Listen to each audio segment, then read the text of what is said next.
In 2009, in London, a 23-year-old guy named Kieran was so broke that for his first date with a girl, he had to take her to a crowded McDonald's. It was so packed that there was nowhere to sit, so with permission from a stranger, they sat at his table. At first, everything was calm, but then Kieran noticed the man giving them a heavy stare.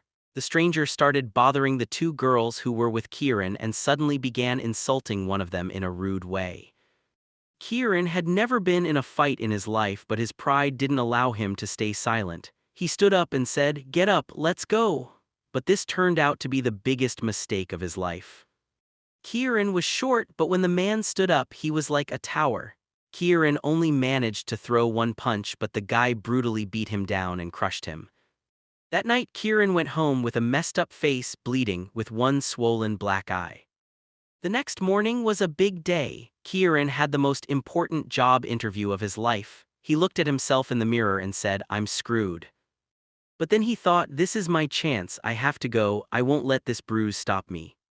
When he entered the audition room, the directors just stared at his eye. No one said anything, but he could feel the weight of their gaze. Disappointed, Kieran left, convinced he had been rejected.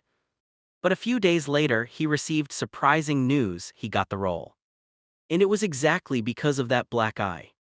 The role he had auditioned for was a rebellious, warrior-type character. When the directors saw him, they said, "That's him." He wasn't just a good actor, he looked exactly like someone who had been in a fight. And that's how Kieran, a guy who couldn't even afford dinner, became the star of a series that shook the world. That young man was Kit Harington. And the role he got with that black eye was none other than Jon Snow in Game of Thrones.